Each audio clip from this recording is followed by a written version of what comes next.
저희가 매일 성경 묵상으로 고린도 후서를 진행하고 있습니다. 오늘은 고린도 후서 묵상을 돕기 위해 개관적인 설명을 좀 하겠습니다. 먼저 바울과 고린도 교회가 있었던 로마 제국에 대한 이야기에서 시작해 보겠습니다. 로마 제국은 철저하게 노예 제도에 기초한 자유인들의 세계였습니다. 이 자유인들은 로마 제국의 로마인들 또 로마 시민권을 가진 사람들이라고 이야기할 수 있죠. 이 사람들이 가지고 있는 이상을 한마디로 팍스 로마나 이렇게 부릅니다. 로마의 평화, 로마를 통한 평화라고 해석할 수 있는데 로마 군대와 로마 법 또 로마 행정 시스템을 통하여 이 꿈을 이루어낸 게 로마 제국이라고 이야기할 수 있습니다. 로마 제국은 그래서 이제 로마 군대가 얼마만큼 빨리 신속하게 로마 제국 구석구석까지 이동해서 치안과 또 통일성들을 유지해낼 수 있느냐가 관건인데 이것을 가능하게 하기 위해 로마 제국 전역을 연결하는 직선 도로망을 구축해냅니다. 직선으로 길을 만든 다음에 그 길에 전차와 어떤 그 군사 도구들이 기구들이 신속하게 이동할 수 있도록 돌을 가지고 이렇게 포장을 해놓는 도로를 만드는데 지금도 중동에 가면 아직까지도 중요한 도로로 사용되어지고 있는 것을 볼 수 있습니다. 그리고 이제 이 직선 도로망을 통해서 이제 육로로 장거리 여행이 가능해지고요. 또 해상을 통해서 장거리 여행이 가능해지면서 사람들이 이제 여행이라고 말하는 부분을 이야기하게 되는 거죠. 사도 바울이 선교 여행이 가능했던 이유도 이 로마 제국의 직선 도로망과 이 해로 때문이었습니다. 또 장거리 무역이 가능해지고요. 그러면서 이제 사람들의 교류가 일어나고 또 이제 정치적이고 사회적인 또 종교적인 혼합이 더 강화되어지는데 이것을 이제 로마 제국의 특징이라고 이야기할 수 있습니다. 로마는 이제 라틴어를 사용하고 법이나 행정에 탁월하지만 문화적으로는 그 전 제국이었던 그리스 제국 아니면 헬라 제국의 문화를 물려받습니다. 그래서 이제 우리가 그레코 로만 이런 이야기를 많이 하죠. 그래서 그리스 신화들이 로마 시대에 이름이 바뀐 신들의 이름이 이제 라틴어로 바뀌면서 다시 리텔링 된다고 그러죠. 다시 이야기되어져서 그리스 로마 신화 이렇게 부르는 이유가 여기에 있습니다. 이 헬레니즘이라고 하는 부분이 굉장히 이제 독특한 문화적인 경향이라고 할 수 있는데요. 그 알렉산더 대왕이 꿈꿨던 이상인 거죠. 로마 시대의 팍스 로마나처럼 알렉산더 대왕이 가지고 있었던 꿈이 있었는데 그 꿈은 뭐냐면 자신이 정복하여 이룬 제국이 문화적으로 통일되는 것이었습니다. 자신의 나라인 그리스의 문화를 통해서 그 헬라를 통해서. 그런데 이제 헬라의 문화가 순수하게 그 헬라 제국이라고 말하는 전체 제국에 흩어져 이제 퍼지기보다는 이 그리스 문화가 이제 도전으로 만나는 게 이제 페르시아인 거죠. 페르시아의 문화와 합쳐지면서 이제 종교 문화적인 혼합이 이루어지게 되는데 그게 헬레니즘이라고 이야기할 수 있습니다. 간단하게 말하면 헬레니즘은 알렉산더 대왕에 의해서 만들어진 헬라 제국의 문화적인 성향을 이야기하는데 그리스 문화와 페르시아라고 이야기하는 상반된 두 개의 문화가 종교적으로, 문화적으로, 정치적으로 혼합되어져 있는 것을 의미합니다.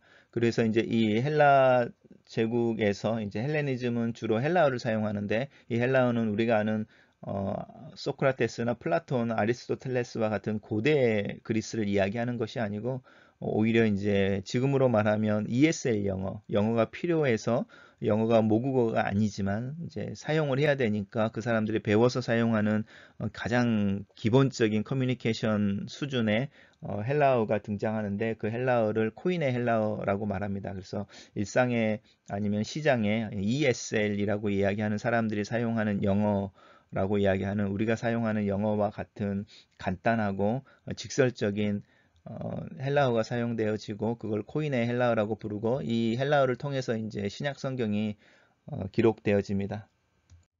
지도를 통해서 조금 더 살펴보겠습니다. 우리가 보는 이 지도 전체가 이제 로마 제국이라고 이야기할 수 있는데요. 헬라 제국, 그 알렉산더 대왕을 통해서 이루어진 헬라 제국은 이쪽 동쪽을 의미합니다. 그래서 이제 마게도니아라고 하는 지역에서 페르시아가 있었던 이 지금은 아시아라고 성경에서 부르고 있는 지역을 이렇게 관통해서 인도의 서쪽까지 도달하는 제국이 알렉산더 대왕이 만들었던 헬라 제국이고, 이 헬레니즘이라고 하는 것을 퍼뜨리기 위해서 알렉산더는 가는 곳마다 알렉산드리아라고 하는 도시를 만들어냅니다. 그래서 지금은 이제 이 이집트에 있는 알렉산드리아가 제일 유명하지만 헬라 제국 구석구석에 20개가 넘는 알렉산드리아라고 하는 도시들이 있었습니다. 로마 제국을 한번 살펴보십시오. 로마 제국은 이제 로마에 의해서 이제 영토가 확장되어지는 이 서쪽의 영토가 있습니다. 우리가 아는 에스파냐라고 부르는 스페인과 포르투갈 지역까지, 그리고 위로는 영국까지, 그리고 이제 독일이라고 이야기하는 영역까지가 이제 확장되어지고, 이 지역이 이제 라틴이라고 말하는 서방 로마를 형성하게 되는 거죠. 라틴어를 사용하고 법과 또 행정에 탁월한 이 로마 제국의 기질이 그대로 나타나는 게 이 서쪽입니다. 하지만 동쪽은 여전히 헬레니즘의 영향을 받고 있는 것이고, 문화적으로 정치적으로 이 헬레니즘이 전체 로마를 관통해 내고 있었다. 이제 이렇게 이야기합니다. 교회사를 이제 우리가 나중에 공부할 기회가 있을 텐데, 교회가 이제 갈라지게 되는 게 있죠. 콘스탄틴에 의해서 로마의 국교가 되어지는 교회가 비잔티움을 중심으로 로마 제국 전체를 컨트롤하다가 이제 동방과 서방의 교회로 나뉘게 되어질 때 이 지역으로 나뉘게 되는 겁니다. 그래서 단순히 그냥 어떤 교회가 정치적으로 나눌 때 동방과 서방으로 나뉘는 게 아니고, 이미 보시면 라틴 세계와 헬라어를 중심으로 한 두 개의 세계가 로마 제국을 구성하고 있었고, 그 문화적인 성향의 차이가 자연스럽게 교회를 둘로 나누게 되는 부분이 있죠. 그리고 이제 동방 교회를 우리가 그리스 정교회라고 부르고, 서방 교회를 가톨릭이라고 말하는데, 이 서방 교회라고 이야기하는 가톨릭의 흐름 속에서 개신교가 나오고, 우리가 알고 있는 이 그리스 정교회는 이제 퍼져가면서 역사 속에서 이제 주류의 역사가 아니면서 우리들에게는 사실은 잘 알려지지 않고, 그 어느 정도 뭐 러시아 정교회나 그리스 정교회 정도로 알려져 있는 것이 오늘의 현실입니다.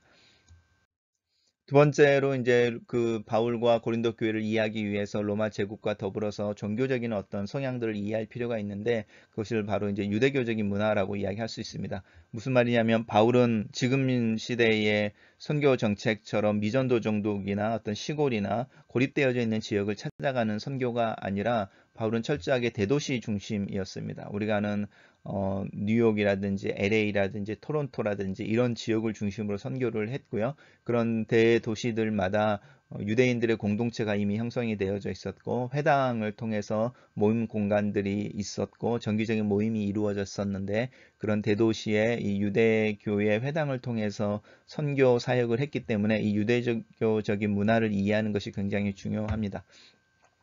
이 당시에 유대교는 둘로 나눌 수 있는데요. 이 헬라 유대교와 팔레스타인 유대교라고 이야기할 수 있죠. 팔레스타인 유대교는 우리가 알고 있는 것처럼 예루살렘을 중심으로 전통적인 어떤 유대교라고 한다면, 헬라 유대교는 바벨론과 그리스 헬라 시대를 통해서 흩어진 유대인들이 가지고 있는 유대교여서, 다분히 오늘날로 이야기하면 이민교회와 한국교회의 어떤 차이, 이런 부분이라고 이야기할 수 있습니다. 이 헬라어는 이제 우리가 디아스포라라고 말하는데, 흩어진 유대인들이고요. 로마 제국에 흩어져 있는 유대인들이고, 이 사람들은 헬라어를 모국어로 사용하면서 팔레스타인에 사용하는 일상 언어인 아람어는 알아듣는 거죠.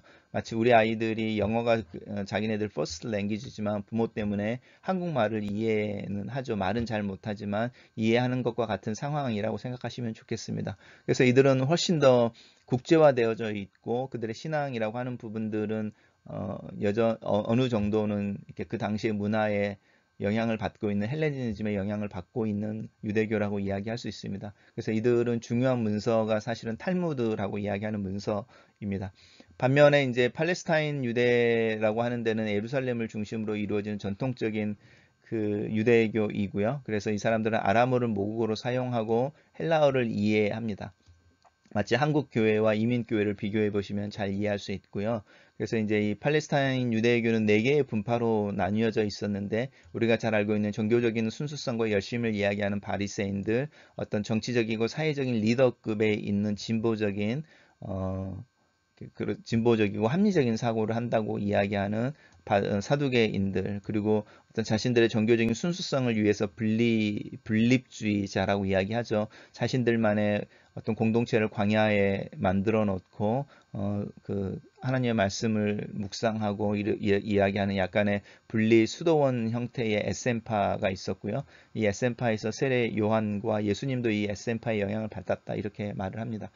열심당이라고 이야기하는 것은 로마 제국으로부터 이제 유대인들을 독립하기 원해서 이야기하는, 우리나라로 이야기하면 독립군과 같은 종교적인 열성주의자들, 그리고 또 테러라든지 또 민중봉기라든지 이런 것을 이야기하는 정치적인 독립, 로마 제국에서 독립을 이야기하는 열심당, 이렇게 나뉘어져 있고, 이 사람들은 모세오경을 토라라고 부르면서 모세의 율법과 장로들의 유전이라고 이야기하는 약간은 쇄국주의적인 어떤 종교적인 성향을 가진 사람들이라고 이야기할 수 있습니다. 그래서 유대교는 굉장히 오픈되어져 있고 혼합주의적인 성향이 있다면, 그것에 반대로 팔레스타인의 유대교는 훨씬 더 보수적이고 또 약간은 쇄국주의처럼 분리되어져서 자신들의 순수성을 이야기하려고 하는 성향이 많았습니다.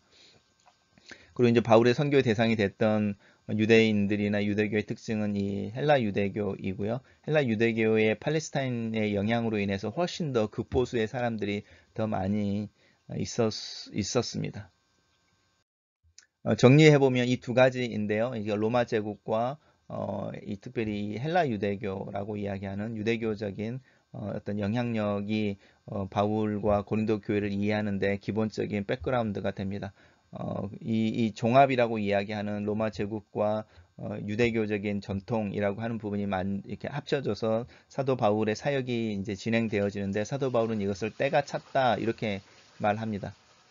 때가 참에 하나님께서 여인을 통하여 아들을 보내셨다라고 말하는 이 때가 찼다라는 부분을 기억해 보시면 좋겠습니다. 여행이 가능해지고 세계라고 이야기하는, 당시의 세계라고 이야기하는 로마 제국 전체가 문화적으로 통일되어지고 언어적으로 통일되어져 있을 때에 메시아가 나타나서 그리스도의 복음이 쉽게 로마 제국 전역으로 흩어질 수 있는 계기가 되어지고, 이미 흩어져 있는 유대 공동체들이 징검다리 역할을 해주는 그것을 바로 이 때가 찼다라고 말하는 의미일 수 있습니다. 그리고 특별히 이 시대의 특징 중에 하나가 뭐냐면 이제 말세적인 분위기, 또 종교적인 구원에 대한 갈망이 있어서 사람들이 종교를 이야기하는 것, 구원을 이야기하는 것이 굉장히 보편적이었습니다. 오늘날은 이렇게 정치, 또 종교, 그 다음에 어떤 퍼스널한 매너라고 이야기하는 섹스에 대해서 이야기하면 안 되지만, 이 당시에 바울의 세계 속에서는 오히려 그것이 일상의 어떤 주제였던 시대이고, 훨씬 더 사람들이 그 구원에 대한 갈망이 많았던 시대라고 할 수 있습니다. 바울의 생애를 간단하게 살펴보겠습니다. 바울의 개인적인 정보인데요. 바울은 유대인이라고 말합니다. 그리고 이제 이 소읍이니까 작은 동네가 아닌 길리기아 다소성이라고 이야기하는 당시에 국제화되어진 거대한 어떤 무역의 핵심 중에 하나인 다소성 출신이라고 이야기하면서 자신이 코스모폴리탄이라고 이야기하는 거죠. 국제적인 감각을 가지고 있는 사람이다. 그렇지만 유대인으로서 이제 보수적인 어떤 율례들이나 관습들을 쫓아가는데 할례를 받았다. 그리고 자신은 베냐민 지파이다. 이렇게 말하고 히브리인 중에 히브리인, 또 바리새인이다 율법으로는. 그리고 조상들이 이야기하는 유전과 율법의 규례들을 다 지켰다. 이렇게 말합니다. 그러면서 이제 정치적으로는 자신이 로마의 시민권을 가지고 있었다라고 말하고요. 일찍 좀 어렸을 때에 예루살렘으로 보내져서 예루살렘에서 자라면서 그 당시에 대제사장이었던 강력한 어떤 종교적인 영향을 가지고 있었고 지도자로 등장하는, 성경에도 등장합니다. 사도행전에 등장하는 가말리엘의 문화로 유대교에 대한 전통과 종교 교육을 받았다. 그리고 그렇게 교육을 받을 때에 자신이 어느 누구보다도 유대교를 열심히 믿어서 종교적인 열심이 있었다라고 말합니다. 그리고 이제 사도 바울이 처음으로 성경에 등장하는 게 사도행전 7장인데, 스데반이 돌로 맞아 순교할 때에 스데반의 죽음을 위한 어떤 증인들이 필요한데, 이때에 사도 바울 이름이 등장하고 사도 바울이 스데반의 죽음을 당연한 것, 마땅한 것으로 여겼다. 이렇게 이야기합니다. 바울의 회심 전에는 이제 우리가 본 것처럼 교회에 대한 탄압이 있었는데, 회심은 우리가 알고 있는 것처럼 안디옥으로 가기 위해 다메섹 도상에서 부활하신 예수 그리스도를 초자연적인 방법으로 만나면서 눈이 멀고 아냐니아를 통해서 눈이 다시 열리면서 하나님 앞에 또 특별히 예수 그리스도 앞에 헌신하는 부분이고요. 이 회심의 과정을 사도 바울은 뭐라고 말하냐면 맨 나중에 부활하신 하나님이 맨 나중에 만삭되지 못하여 난 자 같은 나에게도 나타나셨다. 이렇게 자신의 회심 과정을 정리하고 있습니다. 그리고 그것을 하나님이 하늘에서 보이셨다. 이렇게 말하면서 이제 그리스도인이 되는 거죠. 사도 바울은 그 다메섹 도상에서 회심의 과정을 경험하게 되면 눈이 열리게 뜨이게 되면서 바로 전도 활동을 하고 3년 정도 아라비아에서 혼자만의 시간을 보내는 것으로 알려져 있는데 이 기간에 무슨 일이 일어났는지는 사실은 잘 알 수 없습니다. 그리고 다시 다메섹에 돌아와서 전도를 하고 이 전도를 했을 때 이 유대인들의 핍박과 반대를 받게 되는 거죠. 왜냐하면 이제 배신자, 변절자로 바울이 낙인이 찍히게 되니까요. 그래서 이제 다메섹을 떠나서 예루살렘으로 있던 기간에 대한 이야기들이 나오고 이 사도행전 22장에 보면 예루살렘에서 기도할 때에 예루살렘 성전에서 기도할 때에 이방인 전도에 대한 하나님의 부르심과 소명에 대해서 듣고 확신하게 됩니다. 그리고 이제 선교 여행을 통해서 복음을 전하는 일들을 감당하게 되는 거죠. 이게 유대인들이 가지고 있는 바울에 대한 기본적인 평가입니다. 우리를 핍박하던 자가 지금 믿음을 전한다 이렇게 말합니다. 바울의 사역은 네 차례의 장기 여행으로 설명되어지고 이 바울의 선교 사역이나 전도 사역을 기록하고 있는 책이 사도행전입니다. 간단하게 한번 살펴보겠습니다. 바울의 첫 번째 전도 여행입니다. 안디옥에서 출발하는 거죠. 이 안디옥이 이방인 선교나 또 헬레 유대인이라고 이야기하는 헬라적 유대인, 디아스포라 유대인들을 위한 사역의 본거지가 되는 거죠. 그래서 여기서 이제 바나바와 함께 안디옥 교회에 어떤 임명을 받아서 선교 여행, 전도 여행을 떠나게 됩니다. 이게 1차 전도 여행이고요. 주로 이제 로마 시대의 아시아라고 불렀던 지역이죠. 지금의 터키 지역을 중심으로 이루어지고 있습니다. 두 번째 선교 여행은 조금 더 이제 멀리 가게 되는데 사도 바울은 사실 이 갈라디아라고 이야기하는 이 아시아 지역을 중심으로 선교하는 것이 목적이었는데 이제 그 어느 날 밤에 마게도니아인의 환상이라고 이야기하는 건너와서 우리를 도우라라는 환상을 보게 되고 이제 마게도니아 지역으로 넘어가게 되는데 이 지역이 마게도니아 지역입니다. 여기가 이제 전체적으로 그리스라고 이야기할 때에 그리스를 이렇게 두 부분으로 나누어서 이 북쪽을 마게도니아라고 이야기하고요. 마게도니아의 대표적인 도시들이 빌립보, 데살로니가, 베레아라고 이야기할 수 있습니다. 그래서 우리가 이제 어제 그제 이제 계속 묵상하고 있는 것이 예루살렘 교회를 돕기 위한 구제헌금에 대한 이야기였는데 마게도니아에 있는 교회들이 어떤 핍박 중에도 기뻐하고 극심한 가난 중에서 넘치게 자원함으로 예루살렘 교회를 돕기 위해 헌금을 모았다라고 말할 때 이 북쪽에 있는 이 대표적인 교회들을 중심으로 이루어졌고 이제 그 기금이 이제 헤로를 통해서 예루살렘으로 가게 되어지는 과정에 고린도 교회와 아가랴라고 이야기하는 왜냐하면 고린도 후서를 읽어보면 고린도 교회와 또 아가야에 있는 모든 교회에게 이렇게 이야기하잖아요. 이 북쪽이 아가야라는 지역입니다. 이쪽에서도 그 헌금에 동참을 해주면 그 기금을 만들어서 이제 이 전체 그리스 지역에 있는 교회인 거죠. 교회들이 예루살렘의 교회를 도울 수 있겠다. 이제 이렇게 이야기하는 부분입니다. 보시면 빌립보가 이제 마게도니아 교회의 마게도니아 지역의 핵심 교회, 핵심 지역이라고 말한다면 아가야 지역에는 고린도 교회라고 이야기할 수 있죠. 우리가 잘 알고 있는 에베소나 에베소서라고 이야기하는 에베소 교회는 이 아시아 지역이라고 이야기하는 로마 행정구역의 아시아라고 이야기하는 지역의 대표적인 도시라고 볼 수 있습니다. 세 번째 선교 여행입니다. 세 번째 선교 여행이 이제 고린도를 다시 방문하고 있는 바울의 모습을 보여주는 거죠. 2차 전도 여행 때 사실은 고린도에서 이제 고린도 교회가 형성이 되어지는데 나중에 좀 더 살펴보겠습니다. 바울의 마지막 여행은 이제 예루살렘에서 포로가 되어져서 제수의 신분으로 이제 로마까지 가는 과정을 이야기하고 있습니다.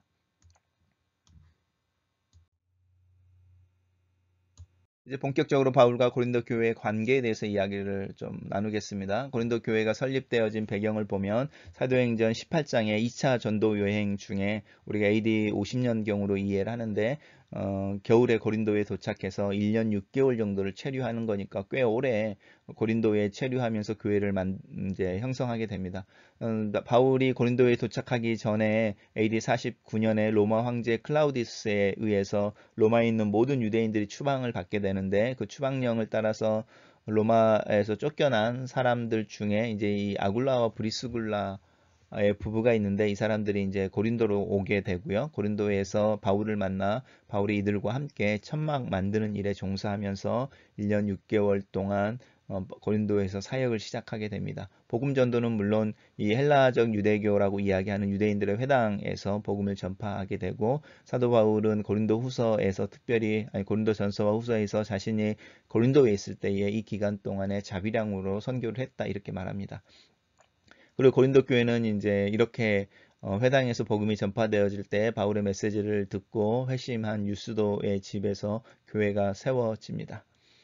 그리고 이제 바울이 이렇게 사역을 하는 동안에 이제 바울을 반대했던 유대인들에 의해서 고소를 당하게 되는 장면이 나오고요. 이 송사에서 이제 바울이 전하는 예수 그리스도의 복음을 유대교의 한 분파 아니면 새로운 계파로 이해했던 이 갈리오라고 말하는 총독에 의해서 그 무죄 판결을 받게 되어지는 내용이 있고, AD 52년경에 이제 에베소를 통해서 고린도를 떠납니다. 무슨 이야기를 하는 거냐면, 고린도 교회가 설립되어지는 당시에 이미 고린도에서는 강력하게 사도 바울에 반대하는 유대인들의 흐름이 있었고, 그 흐름이 이제 교회 밖에서는 구체적으로 송사라고 말하는 법적인 소송까지 나타나고, 고린도 교회 안에서는 바울의 권위와 또 바울이 이야기하는 어떤 그 예수 그리스도의 복음과 여러 가지에 대해서, 또 바울의 인격적인 부분에 대해서 비난과 비방이 있었다라는 부분을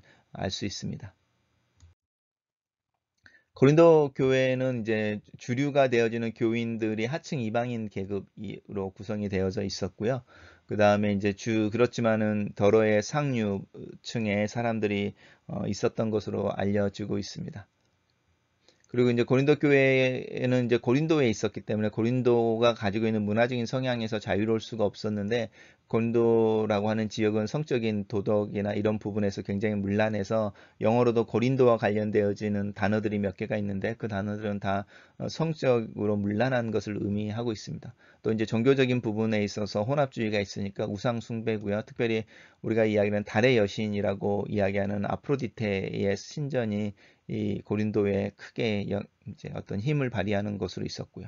그래서 이제 고린도 전서를 읽어보면 이런 부분들, 불신자의 교류 문제, 또 지식과 지혜에 대한 이야기, 성령에 대한 이야기들이 문제로 등장하고 사도 바울이 대답하는 것을 볼 수 있습니다. 특별히 이 이원론적인 사고 때문에 나오는 구원과 성령의 은사에 대한 오해와 또 그리스도의 부활에 대한 부정, 이 무슨 말이냐면 그리스도가 영으로 부활했지 몸으로 부활하지 않았다, 아니면은 그리스도는 잠깐 나타난 것이다, 이렇게 이야기하는 가연설과 같은 오해들이 있어서 사도 바울이 고린도 교회에 보내는 편지들을 통해서 이것에 대해서 응답하는 부분이 있습니다. 또한 고린도 교회는 특별히 이제 고린도라는 사회 자체가 이 어떤 수사학에 굉장히 관심이 많아서 교회에서도 은사들 중에 특별히 이 수사학과 관련되어지는 스타일의 은사들이 많은 이렇게 관심을 받고 있는 것을 고린도 전서를 읽어보면 알 수 있습니다. 또 하나 고린도 교회의 특징 중에 하나가 이제 결국은 리더십을 통한 분열인데요. 베드로파, 또 아볼로파, 바울파, 그리스도파라고 이야기하는 여러 부류의 어떤 분화되어진 계파들이 있으면서 이렇게 서로 충돌하고 또 갈등을 가졌던 것 같습니다. 우리가 이제 고린도 전서와 고린도 후서 사이에 무슨 일이 있었는지를 좀 알아야 이제 고린도 후서를 좀 더 이해할 수 있습니다. 우리가 알고 있는 것처럼 두 번째 선교 여행에 이제 교회가 개척이 되어지고 사도 바울이 이제 편지를 쓰는데, 이 첫 번째 편지를 씁니다. 이 첫 번째 편지에서 아마 사도 바울은 교회 안에 있는 부도덕한 자들에 대한 치리나 또 우상 숭배하는 사람들과 어울리지 않는 것에 대한 기본적인 경고를 이야기한 것 같은데, 그 경고가 조금 오해하는 부분이 있었던 것 같습니다. 그래서 고린도전서 5장에 보면 내가 너희들에게 쓴 것에 어떤 이야기를 썼는데 너희들이 그 부분을 오해했다, 이런 표현이 나옵니다. 이제 그렇지만 이 고린도전서가 이 첫 번째 편지가 아니고요. 이 첫 번째 편지는 우리가 가지고 있지 않습니다. 두 번째 편지를 쓰는데, 이 두 번째 편지가 이제 우리가 이야기하는 고린도전서라고 부르는 편지입니다.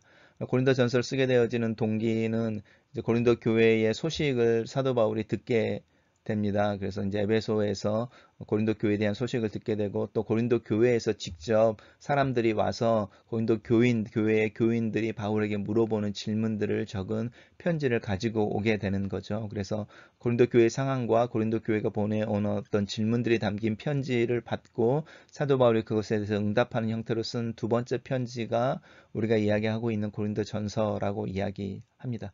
아마 AD 55년경에 그러니까 쓰여졌을 것으로 추정이 되고, 디모데가 이 편지를 가지고 가는 것으로 서신에 나타납니다. 그리고 이제 디모데가 방문하고 또 이 고린도전서가 그 고린도 교회에 전달되어졌을 때에 효과가 별로 없었던 것 같습니다. 그래서 사도 바울이 직접 고린도 교회를 방문하게 되고, 그 방문에서 굉장히 강력한 치리와 또 이 디스플린이라고 말하는 징계를 통해서 여러 가지 문제들을 정리하고 또 이렇게 질서를 바로잡는 일들이 있는데, 그 과정이 순탄하지 않아서 사도 바울의 의도와 달리 사도 바울의 마음이 많이 상한 상태에서 두 번째 고린도 방문이 끝나게 되고 에베소로 귀환하게 됩니다. 그리고 나서 이제 사도 바울이 자신의 그 애통한 마음과 그 눈물 속에서 편지를 쓰게 되는데, 그것이 세 번째 편지입니다. 그래서 사도 바울은 그 편지를 눈물의 편지 아니면 혹독한 편지라고 부르고 있습니다. 그리고 이 편지를 이제 디도를 통해서 보내게 되고, 디도를 통해서 그 세 번째 편지를 보낸 후에 사도 바울이 그 편지의 결과를 알고 싶어서 디도를 만나기 위해 드로아로 갑니다. 드로아라고 하는 곳은 이제 고린도에서 마게도니아, 이제 사도 바울이 에베소에 있었으니까요. 에베소 근처에 있는 항구여서 이제 디도가 그 해상 통로를 통해서 올 것을 기대하고 드로아로 갔는데 못 만나는 거죠. 그래서 이제 빌립보로 넘어가게 되는 거죠. 그래서 마게도니아로 넘어가서 육로를 통해서 오는 디도를 만나게 되고, 그 고린도 교회의 소식을 듣게 되고, 고린도 교회 소식을 들은 후에 편지를 쓰게 되는데, 그게 네 번째 편지입니다. 이 편지가 우리가 말하는 고린도 후서라고 이야기할 수 있습니다. 결국 고린도 전서와 후서는 사도 바울이 최소한 4개의 편지를 고린도 교회에 보내는데, 두 번째와 네 번째의 편지라고 보시면 됩니다. 그래서 이제 이 네 번째 편지에서는 디도의 이야기를 듣고 디도를 환대하고, 디도가 가지고 간 세 번째 편지에 고린도 교회가 정성으로 반응해주고 또 응답한 것에 대해서 감사하는 마음을 전하고, 또 이 사도 바울의 가르침을 따라서 징계가 이루어졌다라는 것을 알게 된 바울이 그것에 대해서 이제 격려하고, 이제 그 징계를 당한 사람이 교회를 떠나지 않도록 잘 붙잡아 주라, 이렇게 이야기하는 내용도 고린도 후서에 나타납니다. 그래서 이제 고린도 후서는 사도 바울이 고린도 교회와 가지고 있었던 여러 가지 문제들, 특별히 사도 바울의 사도권에 대한 도전과 복음에 대한 어떤 회의와 사도 바울의 인격에 대한 비난이 있었는데, 이제 그런 부분이 사도 바울의 노력과 또 기도와 세 번째 편지를 통해서 이제 해결되어지는, 그것에 대해서 이제 고마워하는, 감사하고 자기의 마음을 표현하는 내용으로 고린도 후서의 내용들이 담겨져 있고, 그래서 이제 사도 바울이 자신이 너희들을 향해서 고린도에서 사역할 때 얼마나 순전하고 열정이 있게 열심히 있게 또 하나님 앞에서 부끄럽지 않고 고린도 교회에 폐해를 끼치지 않고 사역했는지에 대한 자신의 사역의 성격과 진실성에 대한 이야기들이 고린도 후서에 나타나게 됩니다. 그리고 나서 이제 아까 이야기했던 예루살렘 교회가 기근으로 고난과 어려움을 당하고 있을 때에 마게도니아라고 이야기하는 그리스 북부 지역에 있는 교회들이 구제헌금을 이제 제안하고 만들어서 이제 예루살렘으로 가는데, 아가야와 그리스 남쪽에 있는 고린도 교회가 동참해주면 좋겠다라고 이야기하는 내용이 들어갑니다. 이게 이제 고린도 후서의 특징이라고 이야기할 수 있습니다. 그래서 자신의 사역과 사도직에 대한 변호와 그것에 대해서 응답해주고 회복해주는 고린도 교회에 대한 그 감사와 또 자신의 사역의 진실성에 대해서, 그리고 마지막으로 헌금에 대한 이야기가 있습니다.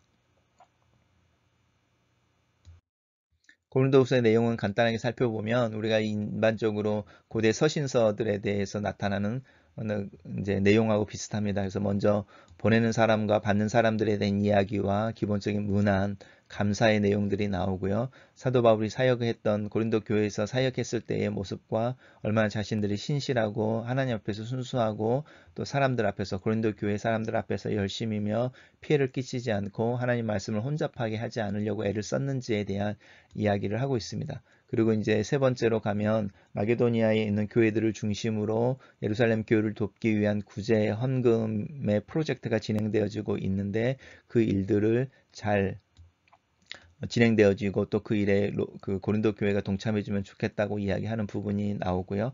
그 다음에 이제 갑자기 사도직에 대한 변호가 나오는데 앞에서 이제 그 상황들이 다 해결되어졌는데 갑자기 사도 바울이 사도직에 대해서 다시 이야기하고 있는 것에 대해서 어떤 신학자들은 이 뒷부분이 세 번째 편지의 내용이었을 거다. 세 번째 편지 기억나시죠? 사도 바울이 자신을 비난하고 또 비방하는 고린도 교회를 향하여 강력하게 또 고린도 교회 안에 있는 문제들에 대해서 강력하게 편지를 쓴 내용이 이 네 번째 편지에 담겨져 있는 거 아니냐 이렇게 이야기를 하는데 여전히 고린도 교회 안에는 사도 바울의 사도직에 대한 문제 제기가 있지 않았나 싶습니다. 그래서 맨 마지막으로 자신의 사도직을 변호하는 사도 바울의 변호가 담겨져 있습니다. 그리고 이제 마지막에 편지에 대한 가장 마무리처럼 나타나는 내용이 고린도 후서의 기본적인 구조이고 저희가 오늘 8장을 묵상을 하고 있으니까 지금 저희가 헌금에 대한 이야기하는 부분을 진행하고 있습니다.